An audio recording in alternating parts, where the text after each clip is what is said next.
Welcome to this video in which I present my paper entitled The Erasmus Project in Relation to European Identity. Starting with a quote by Umberto Eco during his speech at the honorary degree ceremony at the University of Turin in 2014, he said, "Erasmus is probably the best thing Europe has ever done." Erasmus created the first generation of young Europeans. It can be said that in order to make a breakthrough in European identity studies, we need the active intervention of those who really know what they are talking about. In other words, those who had the fortune to be born in a generation that more than any other in the history of European peoples has been able to enjoy the benefits offered by the process of European integration. You can be born French, Polish, or Italian, but you died European.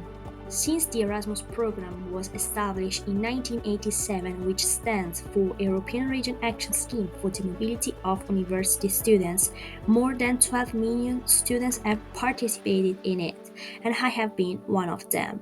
Thanks to initiatives like Erasmus, European identity has gone from an elitist concept to a concrete reality for millions of people, strengthening solidarity, peace, and cooperation between the continent's peoples. In recent years, European integration has been studied mainly through the Erasmus program, which has helped to define and promote European identity. As early as 1964, political scientists such as Arendt Limpfart and sociologists such as Karl Deutsch affirmed that students' mobility could foster the construction of a common identity.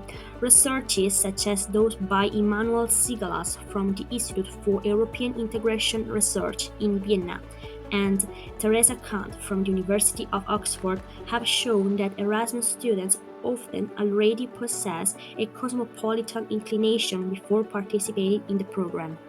Research, including that of Chris Van Mool and Ian Wilson, suggests that Erasmus students tend to develop a stronger sense of European citizenship, but this is not automatic and depends on the context and the individual. Today's European identity is the result of a long historical process rooted in the Renaissance, when intellectuals such as Erasmus of Rotterdam and Montaigne promote a cosmopolitan vision and cultural exchange between European nations. These thinkers, influenced by humanism, saw knowledge and culture as an instrument of unification, overcoming political division.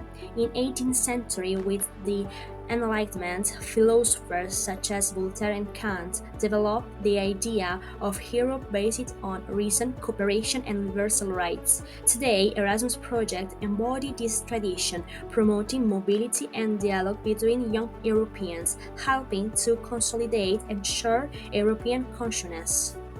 During experience abroad, immersion in new cultures led us to reflect on our national identity, highlighting differences and similarities.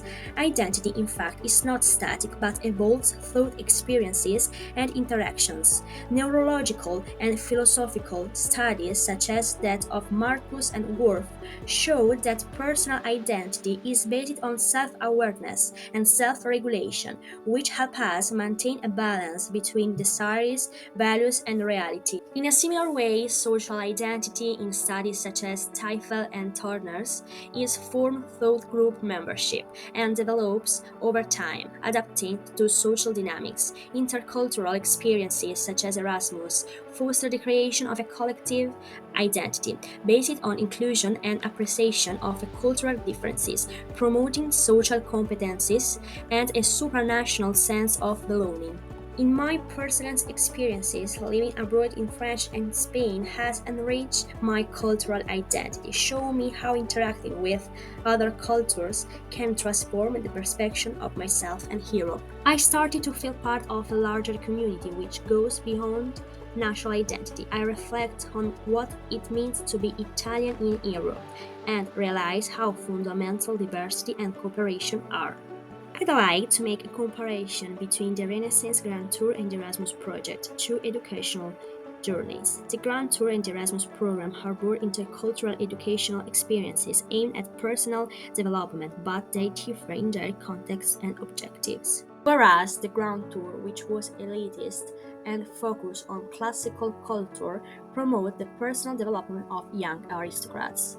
Instead, Erasmus, which is democratic and inclusive, promotes European citizenship, tolerance, and social cohesion among students from different backgrounds. The democratization of educational mobility embodied by the Erasmus program represents a significant advance of the exclusivity of the Grand Tour.